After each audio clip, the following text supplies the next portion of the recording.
Alimento diario. Serie y será predicado este Evangelio del Reino. Título del volumen 2. Preparados para la venida secreta de Cristo. Autor André Dom. Semana 2, día martes. Lecturas de hoy: Génesis capítulo 3, verso 1. Hechos capítulo 9, versos 14. Y Romanos capítulo 7, versículo 5. Leemos con oración. De cierto os digo, entre los que nacen de mujer, no se ha levantado otro mayor que Juan el Bautista. Pero el más pequeño en el reino de los cielos, mayor es que él. Señor Jesús, pero el más pequeño, sí, el más pequeño en el reino de los cielos, mayor es que él. Aleluya. Este versículo lo encontramos en el libro de Mateo, capítulo 11, verso 11. Hoy presentamos: el más pequeño en el reino de los cielos es mayor que Juan el Bautista. Hoy veremos más acerca del misterio de Juan el Bautista. Él vino como precursor del Señor Jesús, a fin de preparar el corazón de las personas para recibir al Rey del reino de los cielos. En el libro de Mateo leemos: y salía a él Jerusalén, y toda Judea, y toda la provincia de alrededor del Jordán, y eran bautizados por él en el Jordán, confesando sus pecados. Juan predicaba el arrepentimiento y el perdón de los pecados, porque el reino de los cielos estaba cercano. Como era un sacerdote, él estaba calificado para introducir la llegada de este único y maravilloso rey. Entonces, vemos que no fue una simple casualidad el hecho de que Juan el Bautista naciera antes que Jesús.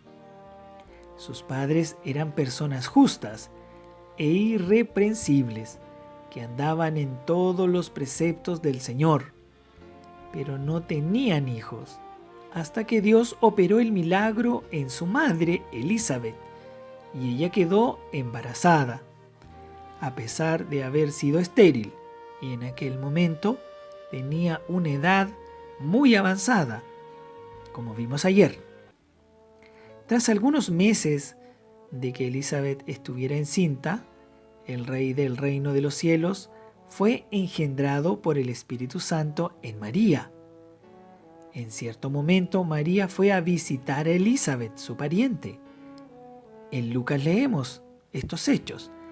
En aquellos días, levantándose María, fue deprisa a la montaña, a una ciudad de Judá, y entró en la casa de Zacarías, y saludó a Elizabeth.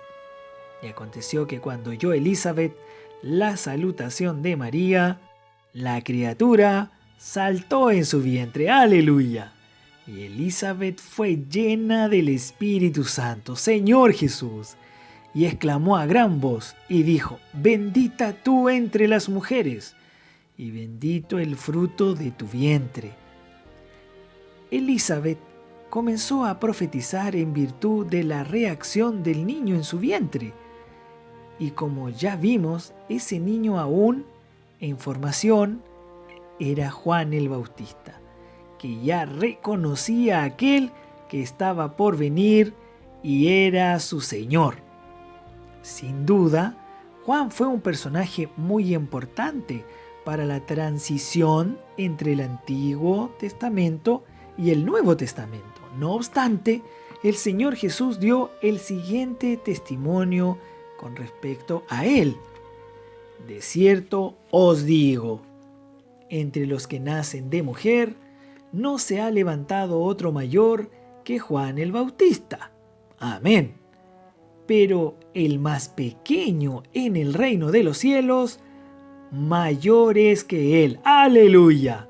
Este versículo es tremendo y nos trae la revelación de que a pesar de que Juan el Bautista era importante e intrépido, era más pequeño que el menor en el reino de los cielos. En otras palabras, el más pequeño en el reino de los cielos es mayor que él. En el capítulo 3 de Mateo vemos la postura intrépida de Juan delante de los fariseos y saduceos, quienes se consideraban superiores a todos los demás, porque eran conocedores de la ley. Al ver él que muchos de los fariseos y de los saduceos venían a su bautismo, les decía: generación de víboras, ¿quién os enseñó a huir de la ira venidera? Podemos extraer puntos importantes de este versículo. Primero, que existe la ira venidera, lo que denota que nadie puede huir del juicio que vendrá sobre el mundo, sobre los incrédulos. Segundo, Juan llamó a las personas consideradas importantes, como les dijo, generación de víboras. ¿Sabe quiénes eran ellos? Eran los líderes de la religión judía, pero para Juan, ellos eran una generación de víboras. Esto nos hace recordar a la serpiente que engañó a Eva en el huerto del Edén, en Génesis capítulo 3, verso 1, que terminó engendrando a una generación de serpientes. Esto significa que la naturaleza serpentina se multiplicó en las personas, produciendo una generación de víboras. Personas religiosas con una apariencia de bien, pero que son capaces incluso de perseguir al propio Señor Jesús y a aquellos que invocan su nombre, como fue el caso del apóstol Pablo antes de convertirse al Señor. Eso lo encontramos en el libro de Hechos, capítulo 9, verso 14.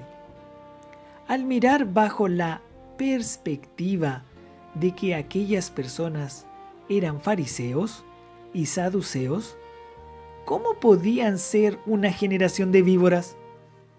Esto es una advertencia para nosotros. Seamos cuidadosos, porque dentro de nosotros está la naturaleza serpentina, que puede engendrar una generación de víboras de la cual necesitamos ser salvos. Señor Jesús, gracias a Dios, porque en Cristo fuimos salvos en nuestro espíritu, pero todavía necesitamos preocuparnos por la salvación de nuestra alma. Señor Jesús, pregunta para hoy: ¿por qué Juan el Bautista llamó a los fariseos y saduceos generación de víboras?